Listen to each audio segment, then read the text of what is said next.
Was mir Deutschland gegeben hat, diese Zeit hat mir ehrlich so viel beeinflusst und ich bin sehr, sehr dankbar.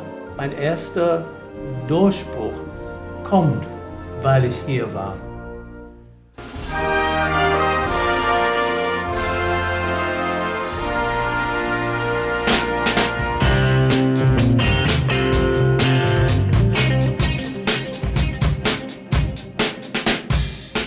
Meine musikalische Wurzeln sind vom Pianospielen, also so nach dem Krieg.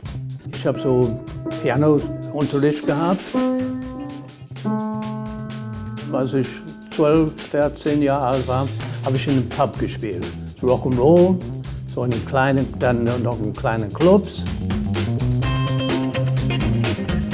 Dann bin ich entdeckt von einem Produzent in England. Dann bin ich auf der Old Boy Show. Das war eine ganz große Fernsehshow in England.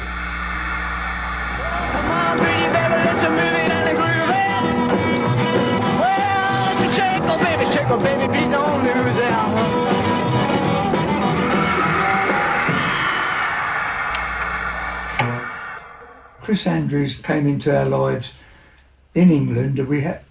Prior to Chris, we had a saxophone player, and I don't know how it came about. Pete perhaps knew him, did he?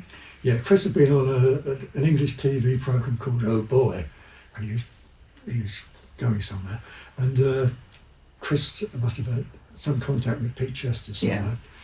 Yeah. And Chris was, in those days, was a real rocker. It was great stuff.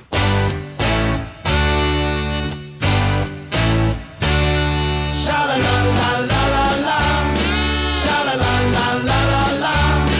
Tonight, there's a special party for my love and I. Tonight, couldn't love her more if I even tried. I do, and I do. She knows it too. Sha-la-la-la-la-la-la.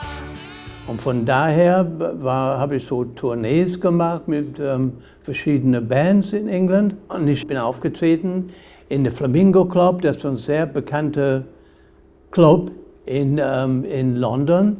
Und dann eines Tages fragt mir Pete Chester, ob ich Bock habe, in Deutschland zu spielen. Ich sagte, ja, würde ich gern. Und ich habe gesagt, wo? Der hat gesagt, so in Hessen, so in Frankfurter Umgebung. Our beginning in Germany started by a chance meeting in a dance hall in Guildford with the drummer who was the band leader, Pete Chester. John and I, we formed a group with him, along with Chris Andrews and Mickey Fitzpatrick. During that time, we did some tours in England, and eventually we met up with a man called Keith Nelson. He had a lot of influence over there with the entertainment industry, and he procured a contract for us in a club called the Linnemar Lane in Frankfurt. Beethovenstrasse. Which Strasse? Beethovenstrasse, which had nothing to do with any music we played. Roll over.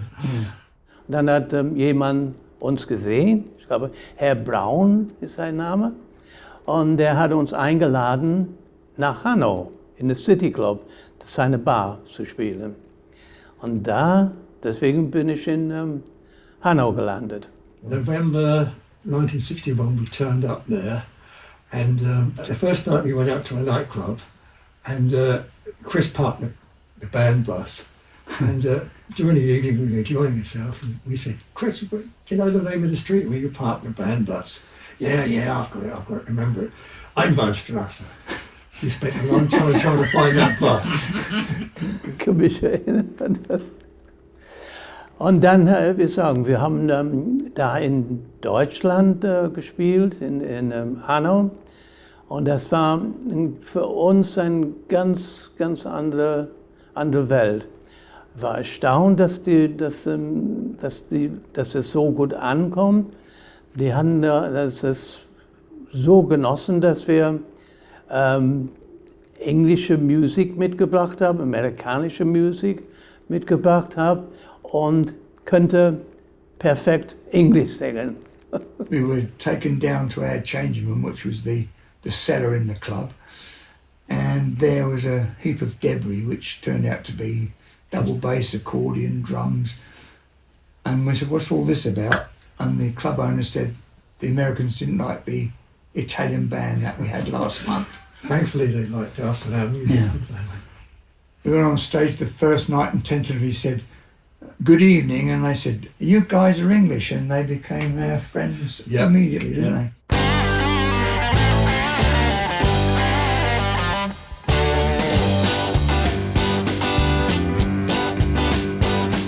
When Lenny plays guitar, then you will find that his music is a swinging kind. When you hear that rhythm, you can't keep still. Brother will rock and you sit still. Well, don't you dig this kind of beat? Don't you dig this kind of beat? Don't you dig this kind of beat?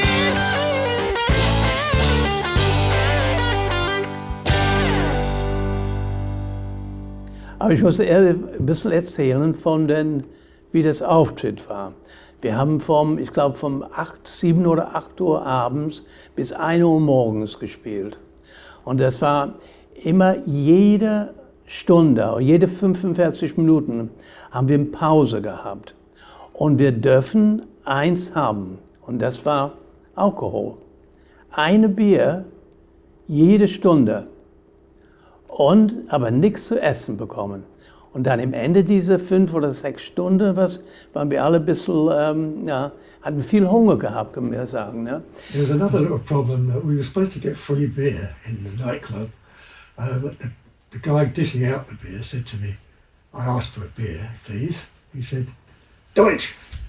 So anyway, in the end I found out he wanted me to say it in German to get a beer, otherwise he wouldn't give me a beer. Well, I soon learned some German words. Ein Bier bitte. That was our first expression in German. Yeah. Und dann habe ich gelernt, dass wir ganz wenig Geld was Leckeres essen können. Was Schoschlik und Kartoffelsalat. Und das war absolut wunderschön. Das hat mir so geschmeckt und ich könnte mir das leisten. The first experience with a tea bag was in Germany. I thought there was a mouse in the bottom of the tea. Ich glaube, wir haben jeder haben ein Zimmer gehabt. Aber das war immer so richtig nicht so schön, das weißt du. Aber das war egal. Ich kann mich nicht erinnern, als ich ins Bett gegangen bin. Ich weiß nur, immer tags war so dunkel. Es ist immer dunkel, weil da gibt es diese Rouladen. Das gab es nicht in England. So, du weißt nicht, ob es Tag oder Nacht war. Und wir sind gewöhnt wir waren immer in Dunkel. Steigt aus dem Bett, war dunkel, auch wenn es tags war. Und dann gehen wir ins Club, na klar, war es abends. Gehen wir zu den Jolly Bar, war noch dunkel. Und dann gehen wir ins Bett, wachen wir auf. Ich habe nur in Dunkel gewohnt und gelebt in Deutschland damals. Ja? Nur in Dunkelheit. The day we arrived in Hanau, we went to our digs and went to bed. We were tired, we were going to play the next day. Being from England, we'd never seen window shutters in our life. Window shutters seemed to black off the whole rooms. So we were used to just ordinary curtains and windows. We went to bed that night and the night seemed very, very long. And we kept waking up, it was still dark, still dark, still dark. And we must have slept right into the next day, nearly missing the gig, till someone came up and said, you're supposed to play tonight, and opened the shutters for us. Yeah. Paar Sachen, was mir in meinem Gehirn bleibt, mein Gedächtnis bleibt, da bleibt nicht immer so viel, aber ist das, wie arschkalt das war in Deutschland. Ich habe nie in meinem Leben so eine Kälte. Ich bin nur mit dem Jacke hier gekommen. Ne? Das war sowas von kalt. Aber die Leute hatten wärmer Herz, so das war okay. we were used to blankets and sheets. We'd never seen Overcoats. yeah, your dad's army overcoat. We'd never seen duvets in our life. So it was a mystery. So first night I undid all the buttons, climbed in, and everyone copied. So we sorted that one out. Noch was mir einfällt, ist, ich hübsche Mädels hier. Aber das Problem war, an die Mädchen zu kommen. Ne? Die sagen, oh, die kommen zu mir und sagen, hallo Chris. Die sagen, hallo, wie your name? Sagen die, Irene? Oder was sagt, du Irene, me Chris. Und dann merke ich, auf einmal sind die weg. Die sind zu jemand anderes hingegangen. Oder ich sage, ich glaube, ich begreife das. Ich muss ein bisschen Deutsch lernen. When I was learning German, first of all, during my first 2 weeks in Hanau, I said to the boys, who were 18-year-old young boys, how do you ask a woman to dance? And he said, you say, kommen Sie hier, Schatzi, mit deinen Unterhosen in der Hand. And when I tried it, first of all, I got hit by the first girl. She smacked me. Das hat mir so inspiriert, Deutsch zu lernen, muss ich ehrlich sagen, Leute. Dann habe ich mir eine Heft gekauft, so ein Comic. Fixie Foxy. Ich kann mich immer noch erinnern.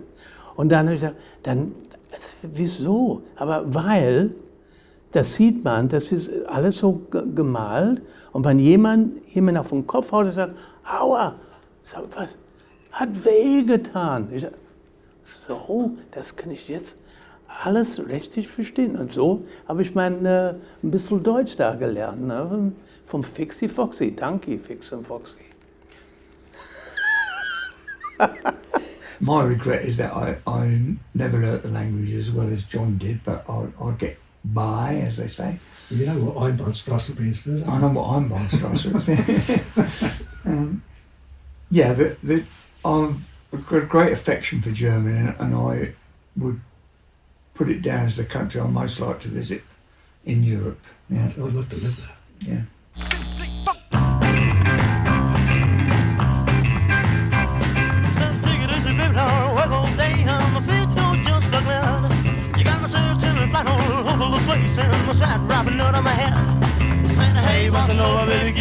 The bands that were playing in Germany before we arrived were generally from Indonesia, which was a colony from Holland, and they were tremendous bands. There's one band in particular called the Tillman Brothers. They had a fantastic show as well as being brilliant musicians.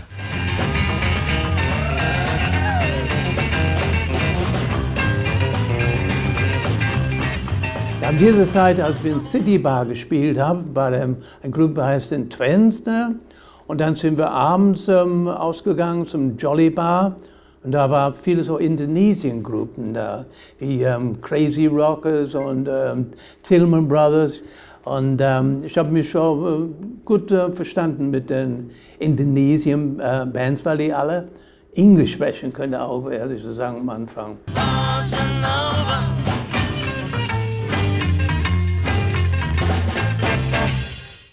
Do you remember when we played, you'd see 4 Indonesian heads peering around the door, the entrance of the club, to learn the latest British pop songs. Yeah, and one would learn the words, one would learn the chords, and you go back later in the evening, they'd be playing it. Yeah, we'd end up in the Jolly Bar after we'd finished in our Hanau club, the City Bar in Hanau.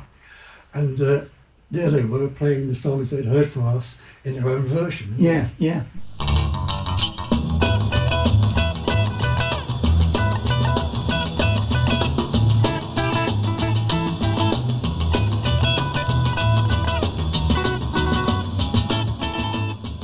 Ich dachte, das war nur ein Zufall. Aber John war immer ein bisschen mehr, der war ziemlich ruhig, John. Aber der denkt viel, ne? Und er sieht viel. Ne? Er hat auch gesagt, dass die kommen am nächsten Abend, spielen ihn. Moment, das haben wir gestern Nacht gespielt. Ne? Und wie kann ich so, vielleicht haben die das von irgendwo gelernt, ja, von uns. Ne? Mama got twisted, mama got twisted.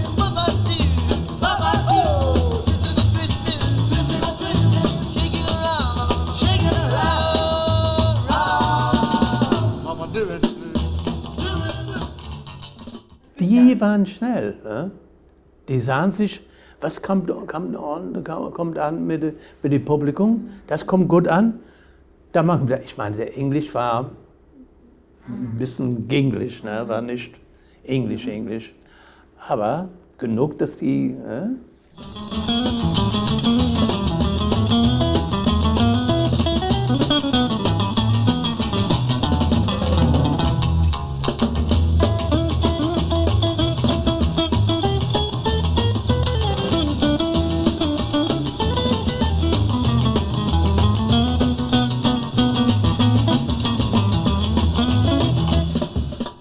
Aber ja, die haben die. So haben wir auch gelernt, ich meine, ne? Von Platten, aber von Platten. The Indonesian bands in general disappeared after the British bands infiltrated Germany, didn't they? Yeah. And strangely enough, although there was apparently 30,000 Americans stationed around Hanau, I never once saw an American band, which surprised me. Well, at that time, there was no real English sound, was there? We were all copying American music, weren't we? Yeah. And the German bands I saw were doing the same.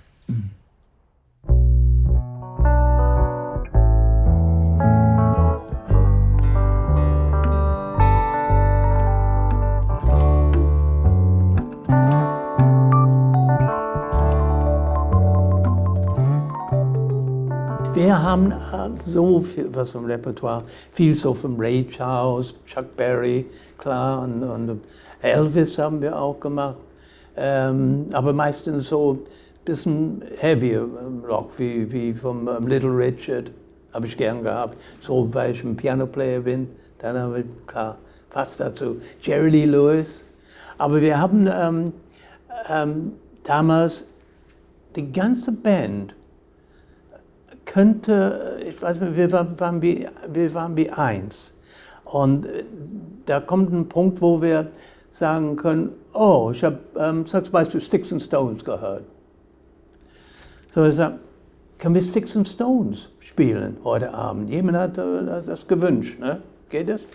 So, okay, welche Tonart? A. Okay, fang mal an. Und das war vom Live keine Probe, kein nichts. So. Und dann People talk down the break us up. So was, die haben das sofort gespielt.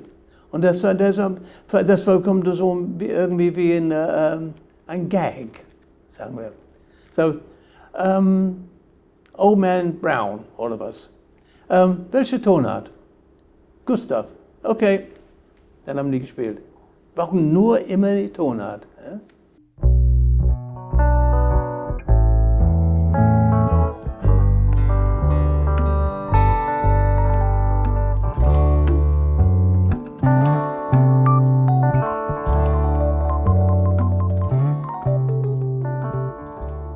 The German bands were, frankly, they wanted to know about our instruments and our interest in our music.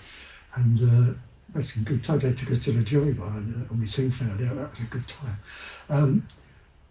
Other English bands we didn't really see. We were kind of the first to get over there, weren't we? Yeah, we were in So we didn't really see at that time other English bands.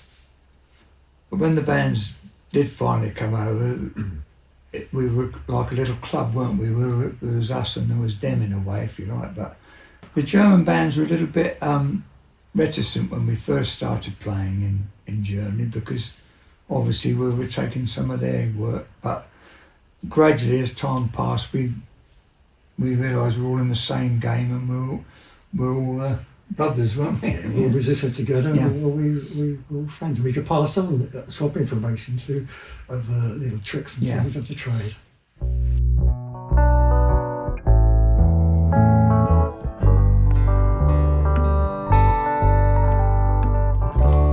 Story, was ich gesehen habe ich glaube, das war ein Jolly Bar. Da war eine ziemlich so bekannte Gitarrist, hat da gespielt. Ich weiß nicht, seinen Namen weiß ich ehrlich nicht mehr. Und da kommt diese ganz große Soldaten zu denen hin und sagt, hey man, play Chicago. Ja. Leave me alone. Hey man, play Chicago. I don't know Chicago. Go away. If you don't play Chicago, I'll come up there and break your neck. Ding, ding, ding, ding, ding, ding, ding, da, da, da, da. Da habe ich was gelernt. Vielleicht da kommt das falsche Ton an. Boom, ja. Das war ein Erlebnis. Und das sofort. Ding, ding, ding, ding, ding. Es war, weil man es filmen konnte. Ne? Das war, ne?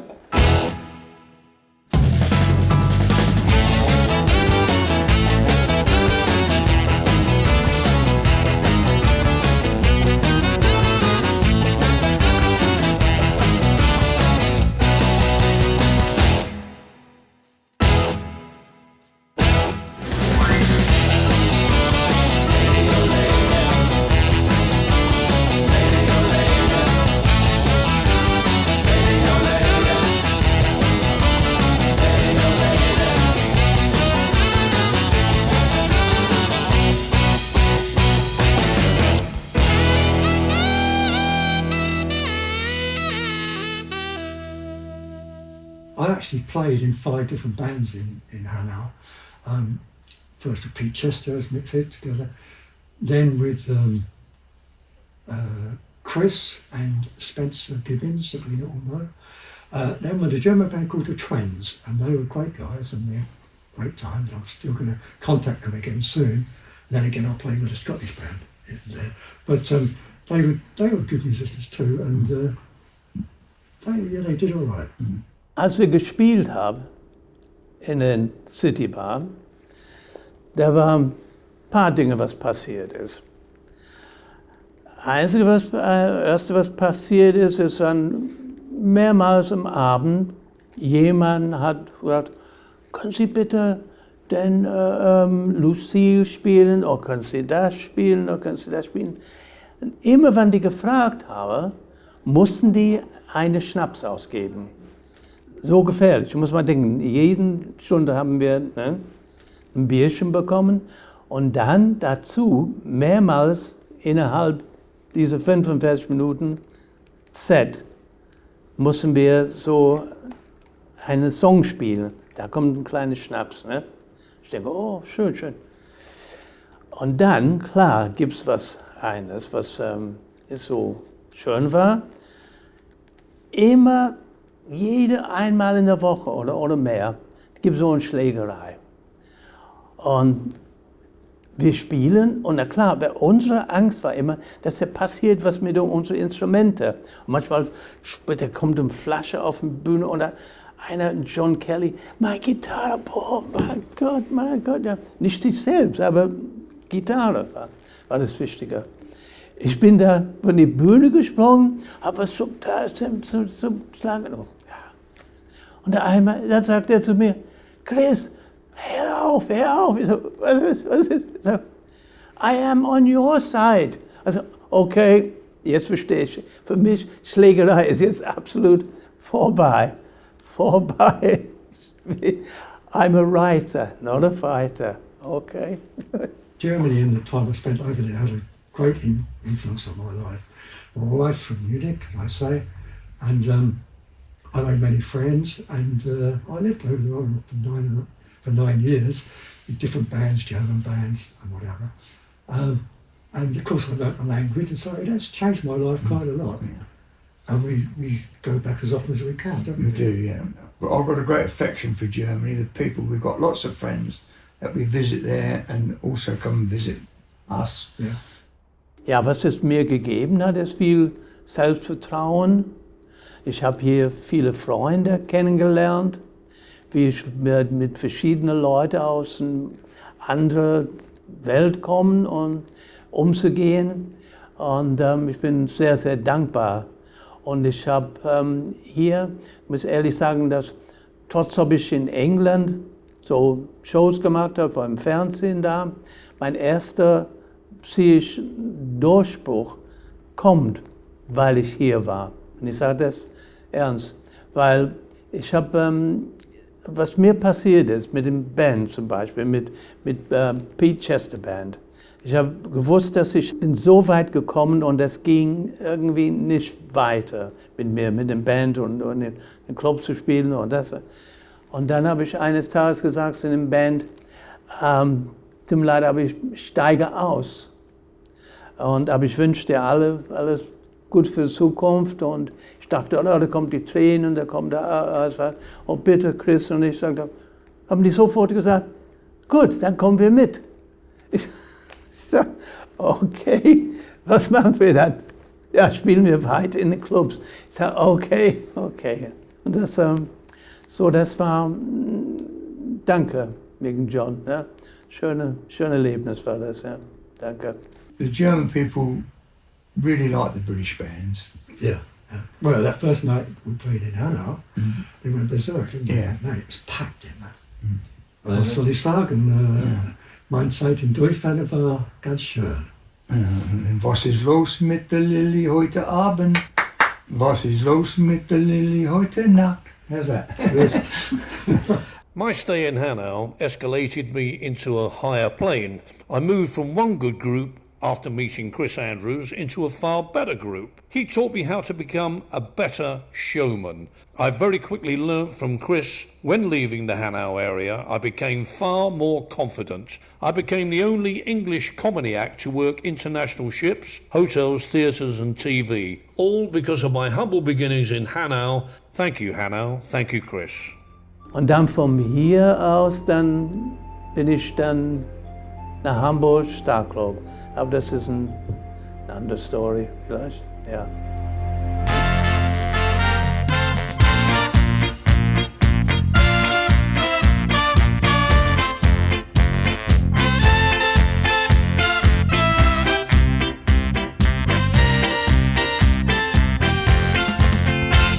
Chris obviously went on and became successful as a writer and also as a pop star. He had a #1 in England and fortunately we're still kept in contact and we've been friends ever since.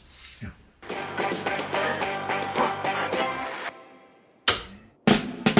Der Titel Yesterday Man verkaufte sich bereits nach dem ersten Radioplay innerhalb von 24 Stunden allein in Großbritannien 30.000 Mal.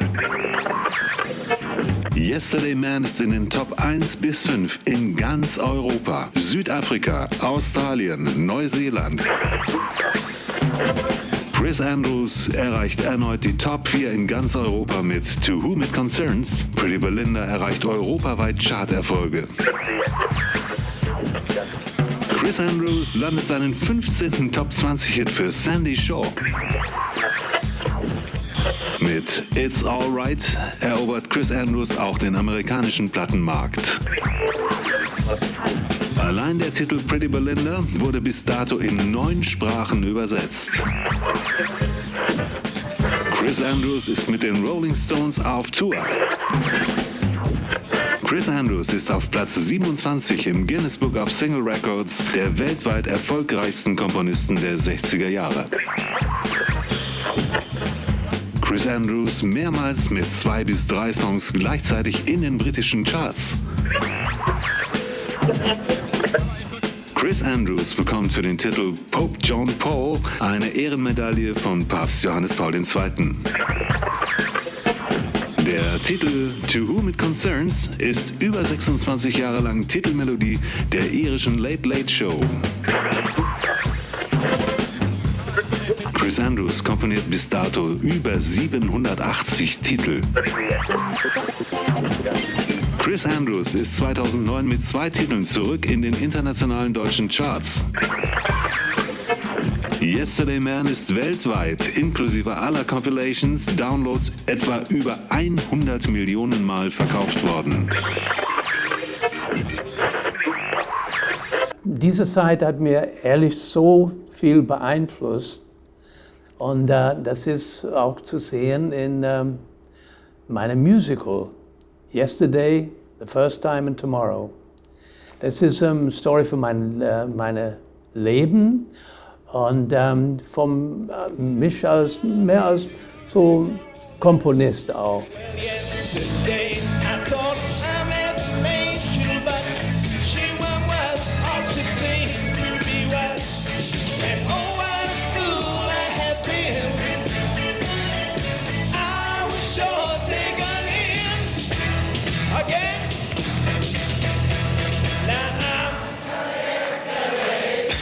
Get him besser.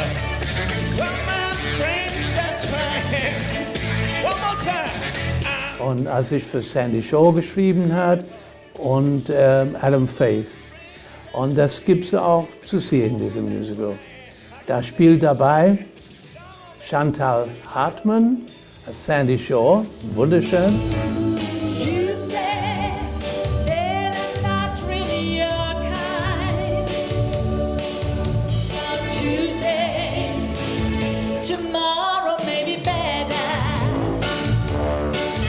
Jürgen Weber als Adam Faith und du wirst glauben, du wirst denken, das ist Adam Faith.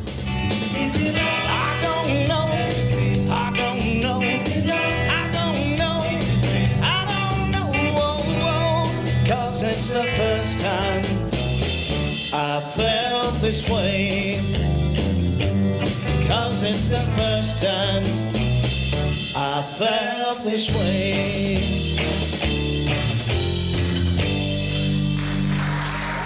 Und das war für 60 Jahre, muss man denken. Ja? Es wird aber eine gute Zeit, dass wir das hier in Hanau bringen. Thank you.